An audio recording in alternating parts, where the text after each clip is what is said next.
지난주에 용서에 대한 말씀을 나눴는데요. 여러분들이 용서받는 대가가 얼마라고 했죠? 기억나십니까? 저도 기억이 안 나요. 저도 써왔으니까 기억입니다. 뉴질랜드 달러로 1만 달러한테 평감받은 사람 얘기를 하면서 계산해봤더니 109억 달러. 우리 돈은 9조 원 되더라고요. 왜 이렇게 비싼 값을 들었을까? 이번 주 설교를 하면서 한번 생각해 보았습니다. 용서의 대가가 얼마나 큰가? 그 반대로 생각하면 용서가 얼마나 어려운가? 다른 사람을 용서하는 거 오히려 쉬울 수 있습니다.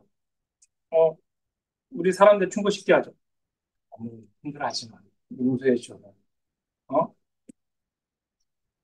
좋아라. 너무. 그런데 다른 사람 용서도 쉽게 말하지만 정작 여러분들에 대해서 잘 용서하십니까? 혹시 내가 과거 잘못된 행동 때문에 네가 그러면 그렇지. 너는 이런 거 할 자격도 없고 네가 뭐 어? 어떻게 편할 수 있겠니? 너는 그런 사람이야. 인생을 포기해야 되는 그런 상황에 스스로 몰고 있지 않습니까? 용서를 지난주에 말하면서 용서를 하기 가장 힘든 대상이 있다면 누굴까? 다른 사람보다는 자기 재산을 자신에 대한 용서가 제일 어려운 일이 아닐까 생각이 듭니다. 요즘 전 세계적으로 유명한 그 인기를 끌는 그 애니메이션이 있습니다. 어른들은 보셨습니까, 혹시? 청년들은 아시나요? 보신 분? 어, 하나, 둘, 안 드신 분도 있어요, 제가 아는 분.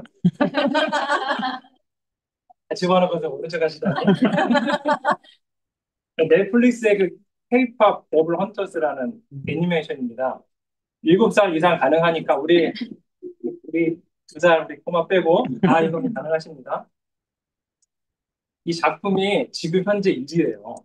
전 세계 1위를 끄고 있고 심지어 노래도 그 상당히 인기를 끌고 있는데 스토리 대충 이렇습니다. 저는 이걸 보면서 이 작가가 감독이 스타워즈를 좀 딴 것 같기도 해요. 그 뭐죠? 이 사인검이라는데 마치 라이트 세이버처럼 이 악마들을 이 빛나는 검으로 뭐 무기를 이렇게 무찌르는 내용인데 뭐 기독교적이진 않아요. 내용이 귀신들이 나와요. 근데 굉장히 친숙한 귀신들이 나와요.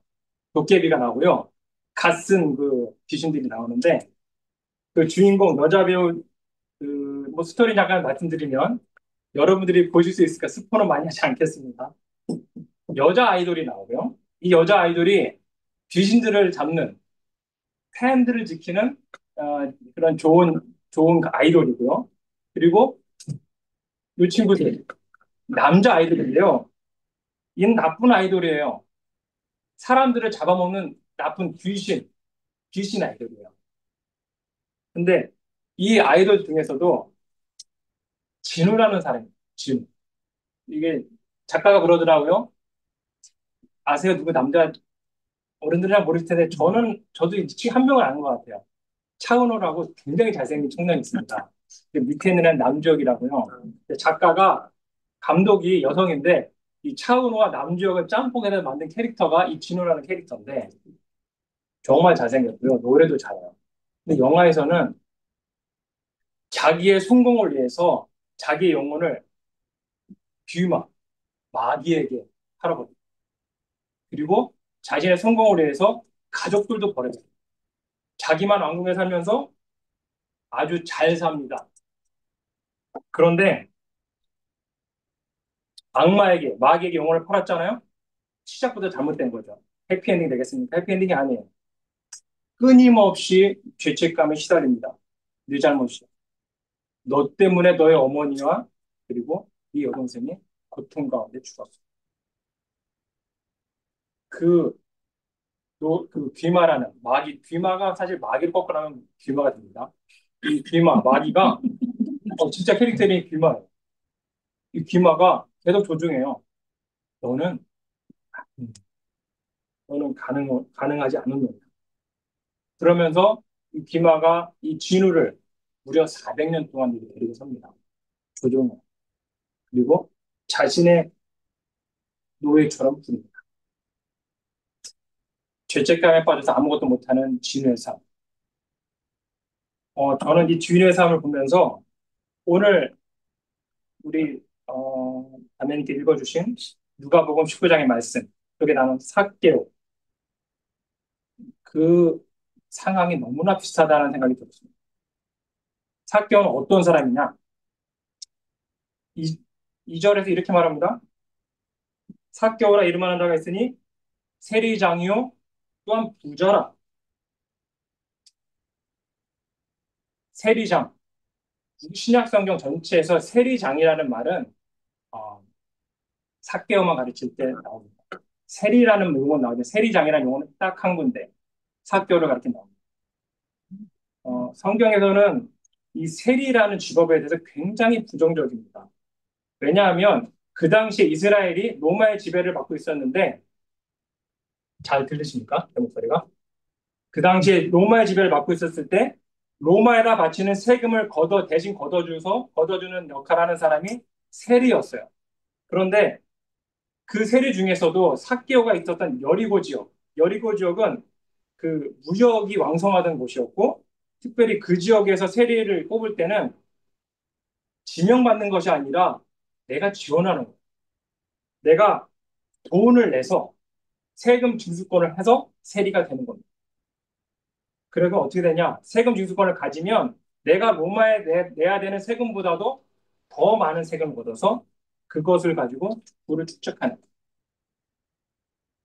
사실은 좋은 사람이가 나쁜 사람입니까? 들어만 봐도 나쁜 사람이죠. 아니, 세금 내는 것도 적지 않을 텐데 거기 더 붙여내요. 아이러니하게도 사교라는 이름의 뜻은 순수한 사람, 퓨어원. 근데 실제로는 전혀 순수하지 않은 삶을 사는 사람이었습니다. 사람들이 사교를 어떻게 받아들였느냐? 그냥 투명인간 취급했습니다. 죄인, 상종하면 안 되는 인간, 인간보다도 밑에 있는 짐승 같은 사람. 제가 그 소외된 사람을 찬밥 신세라고 했는데 찬밥 신세 아무도 관심을 갖지 않아요. 어, 다 갖고 있어요. 돈도 많고 부자고. 그런데 사람들에게 왕따다. 그때 그 죄책감과 후회, 분노? 아마 사케오가 이런 생각을 했을지도 모릅니다.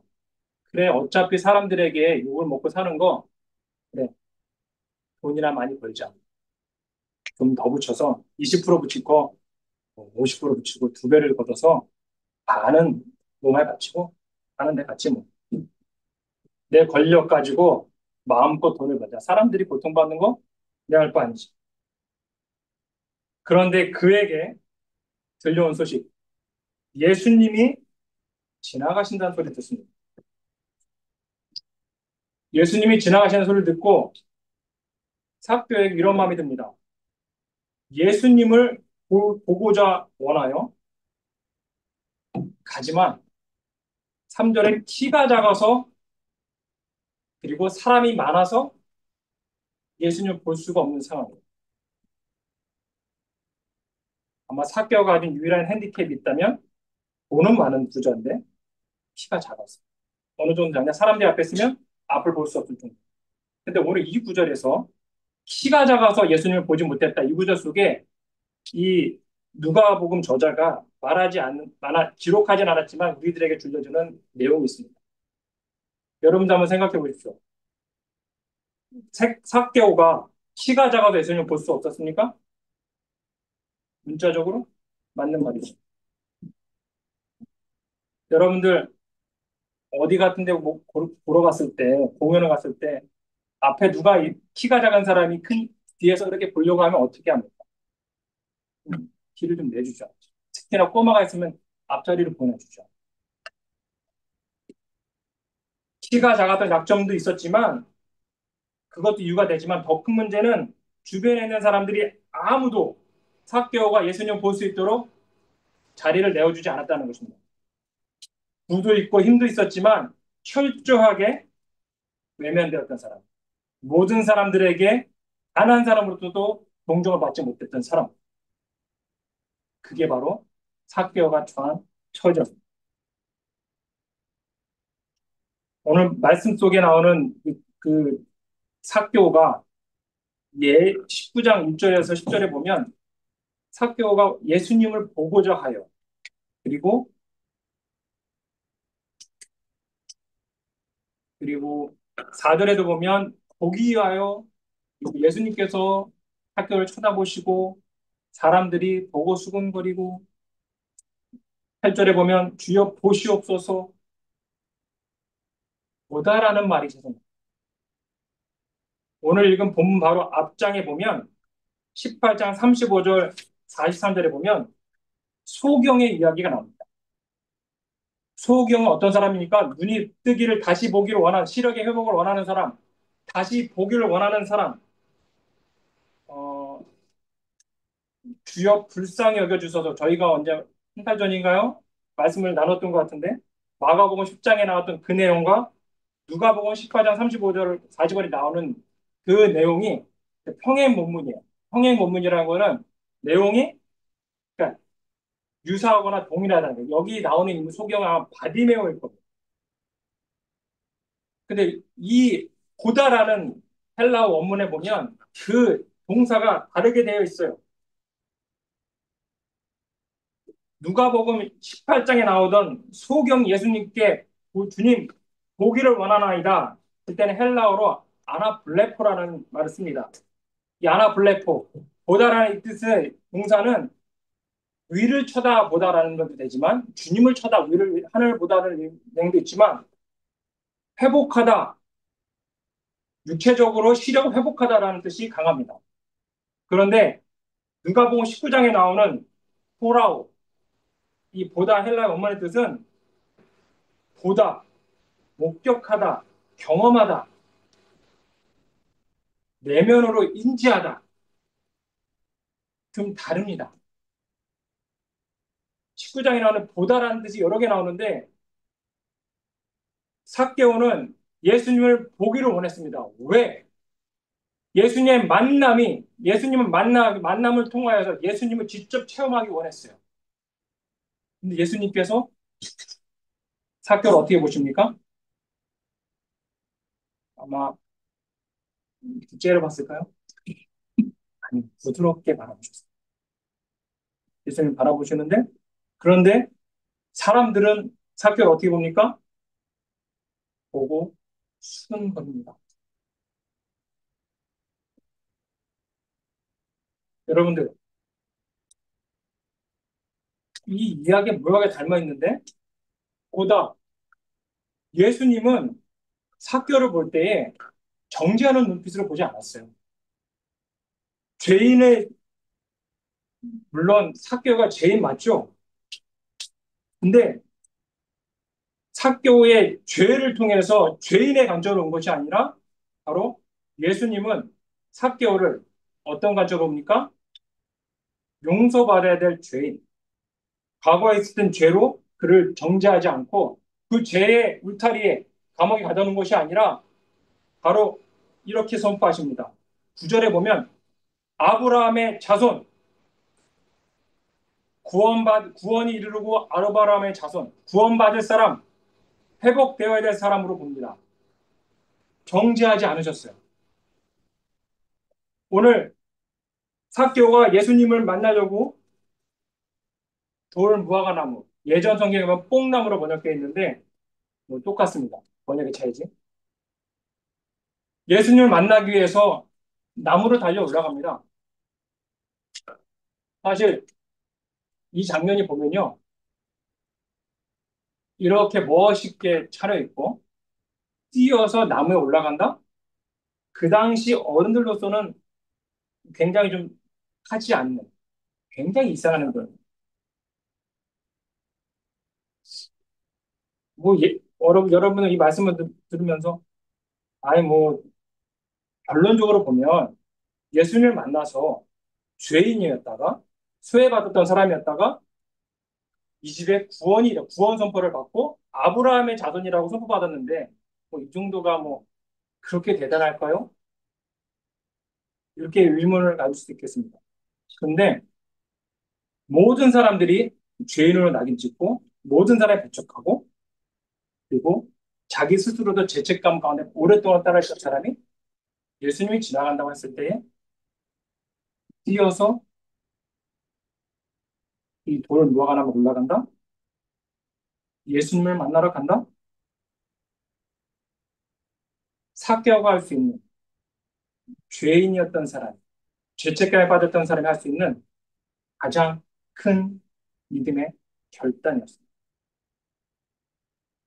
예수님께서 이 삭개오를 보시고 음, 어떻게 말하십니까?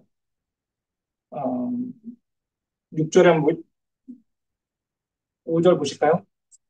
삭개오야 속히 내려오라. 내가 오늘 내 집에 유하야겠다 하시니 모든 사람들이 삭개오를 외면했을 때에 예수님께서는 내려와서 내려와라. 내가 너희 집에 거하겠다. 너희 집에 거하겠다는 것은 얘기하겠다, 밥 먹겠다, 머무르겠다 다 포함된 내용입니다.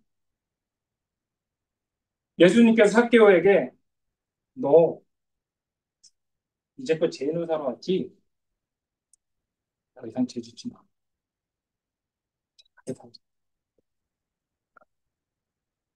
너 앞으로 이렇게 해. 너 불의하게 돈을 모았지? 그거 다 가난에 나눠줘? 한마디의 말씀도 없었습니다. 조건이 없었어요. 그죠? 내가 오늘 네 집에 머무르겠다. 나는 너를 정죄하지 않고 있는 그대로 너를 받아들이겠다. 네가 죄를 저질렀지만 잘못을 저질렀지만 나는 너를 아브라함의 자손으로 받아들이겠다.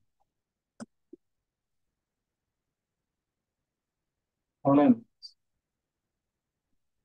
예수님께서 삭개오에게 어떤 엄청난 말씀하지 않으셨는데 오늘 삭개오가 하는 행동을 보면 엄청난 결단하는 거 보면 어떤 이유에서 했을까? 음, 지금 스크린 보이시면 여러분도 잘 아시는 과자죠. 우리나라에서 아마 제일 오래된 과자 중에 하나인 것 같은데 새우깡과 더불어서 초코파이죠. 초코파이 두제국 아십니까? 말하지 않아도 알아요.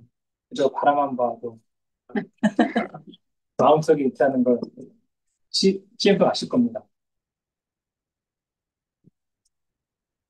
그 말하지 않아도 아는 예수님께서 삭개오에게 어떤 조건을 걸지 않았지만 아무 말도 안 했지만 예수님께서 바로 그 현장에 되셨다는 그것 자체 하나만으로 예수님이 삭개오를 불렀다는 그 자체 하나만으로도 그 예수님의 임재 그 자체가 만난 그 자체가 바로 예수님의 메시지.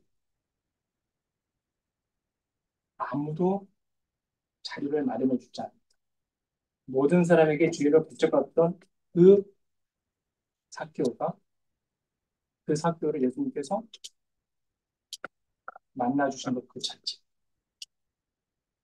그 자체가 메시지입니다.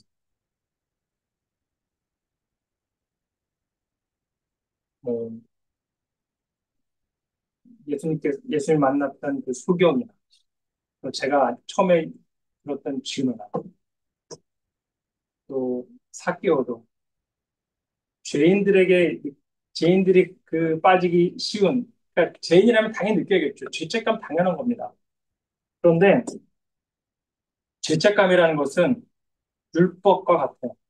율법이 우리의 죄를 깨닫게 하는 구원에 이르게 하는 몽합 선생, 죄를 깨닫게 하는 역할을 갖고 있다면 죄책감은 당연히 가져야 되는 거예요. 죄인으로서 왜?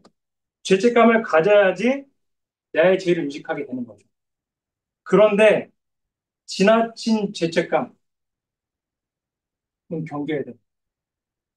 어떤 분은 이 지나친 죄책감을 따로 구분해서 어, 수치스러움, 뭐 지나친 정지함 뭐 이렇게까지 말하는데 죄책감이 너무 심해져 죄책감에 빠져서 하나님의 말씀까지 가리우게 되면 그거는 하나님 원하시는 길이다.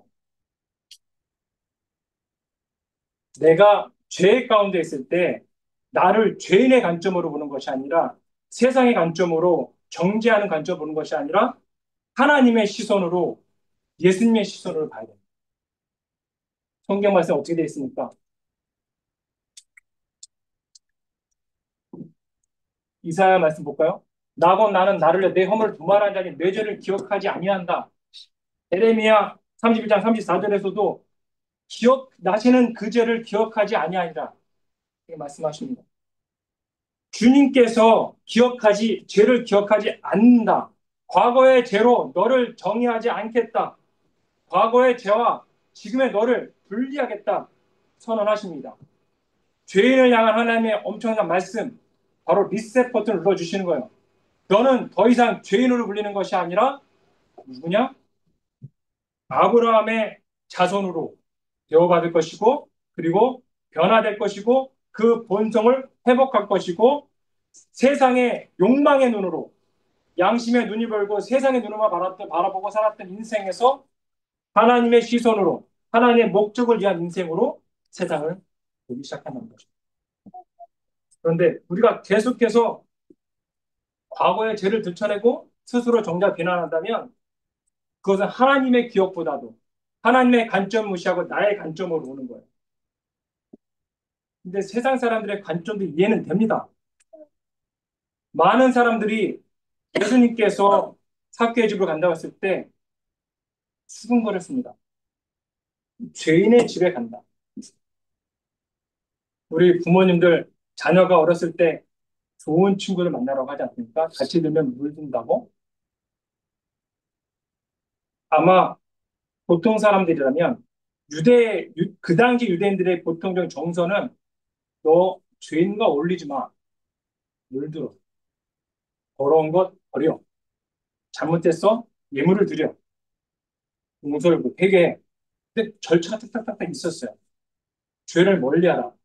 그런데 예수님의 관점은 죄인을 바라볼 때 그 죄를 경멸하고 그리고 그들을 소외시키려고 하지만 예수님은 나병 환자를 직접 만지셔서 나병 환자를 깨끗게 하셨고 그리고 소경 바디베어를 눈을 뜨게 하셨고 오늘 이 죄인 삭개오를 만남으로 아브라함에서 회복되게 만드신 즉 더러운 것과 죄를 만났을 때에 그것을 정죄함으로써 그 죄를 심판하는 것이 아니라 그분 자신은 더럽혀지지 않고 오히려 만져지는 대상, 치유의 대상들이 변화되는 이렇게 우리의 삶을 표현했습니다. 죄를 정죄하는 것이 아니라 죄를 사야 되는 거죠. 삭개오가 오늘 주님의 은혜로운 말씀에 즉각적으로 반응합니다. 속히 내려오라. 내가 오늘 내 집에 유하겠다 했을 때 예수님의 말씀에 바로 즉각적으로 급히 내려와 즐거워하며 영접합니다. 사람들이 수군거리죠. 그때 삭개오가 어떻게 말을 하냐면 8절에 보면 주여 보시옵소서 내 소유의 절반을 가난한 자들에게 주겠사오며 만일 누구의 것을 속여 빼앗은 일이 있으면 내 갑절이나 갚겠나이다. 성경에 보면 남의 것을 빼앗았을 때에 이 아, 반상하는 룰이 있어요. 레위기 6장 5절에 보면 내가 남의 것을 부대하게 뺏었을 때 아니면 손해를 끼쳤을 때에 원래 금액 플러스 5분의 1, 20%를 추가를 해서 변상하는 게 룰입니다. 그런데 뭐 오늘 말씀 쪽에서 삭개오는 몇 배를 변상한다고 했습니까? 4배를 변상한다고. 어떠한 태도로요? 너무 즐거워서 기뻐서 을스대면서 메시지 성경에 보니까 오늘 8절의 말씀을 이렇게 번역했습니다. 삭개오는 놀라서 그냥 자리에 서 있었다. 그가 거듭거리며 사죄하면서 내가 남의 것을 부리하게 뺏었으면 네 배로 갚겠고 가난한 자들에게 내 재산의 반을 돌려주겠습니다. 아마 사개오의 이 믿음의 결단이 예수님께서 너 회개하고 마치 부자 청년이 말하듯이 네 재산 다 팔아 가난한 사람 주라 이런 명령을 하고 순종하는 거였다면 오늘의 말씀은 그렇게 극적이지 않았을 겁니다. 죄인을 향한 예수님의 말씀은 조건 없는 은혜로 나갔고 조건 없는 은혜, 용서받은 삭개오가 믿음으로 깨닫습니다. 음, 그때 예수님께서 이렇게 선포해 주십니다. 오늘 구원이 집에 이르렀으니 이 사람도 아브라함의 자손입니다. 혹시 오늘 말씀을 전하는 전화 듣는 여러분 가운데 여러분 즉 과거의 실수나 죄책감 때문에 아니면 다른 사람의 비난 때문에 여전히 나 자신 용서하지 못하는 분이 계십니까? 그런 분이 있으시다면 오늘 하나님께서 여러분에 주신 말씀, 사교에 하셨던 것, 그리고 성경의 말씀, 죄를 기억하지 않는 것. 그리고 고린도후서 5장 17절에 보면 그런즉 누구든지 그리스도 안에 있으면 새로운 피조물이라 이전 것은 지나갔으니 보라 새 것이 되었구나. 그 놀라운 은혜와 용서의 말씀을 붙잡으시기를 바랍니다. 아멘. 음, 제가 쓰레기통을 너무 좋아해서는 아니고, 아, 이 쓰레기통을 보면서 이런 말씀을 붙여봤습니다. 쓰레기를 매일매일 조금씩 모으시지 말씀을 매일매일 조금씩 마음에 새기고, 그리고 일주일에 한 번씩 쓰레기를 버리는데 다 모아 버리시지 일주일에 한 번씩 말씀으로 마음을 청소하는. 우리가 어떻게 놀라운 용서 은혜를 붙잡을 수 있습니까? 말씀으로. 하나님의 말씀을 보고 기억하십니다. 매일 말씀을 마음에 새기고, 그리고 주기적으로 그 말씀으로 우리를 깨끗게 하고, 그 하나님의 용서와 은혜 가운데 진정한 자유를 누리시며, 사케오처럼 변화된 삶을 살아가시는 저와 여러분이 되시기를 주님의 이름으로 축원합니다. 아멘.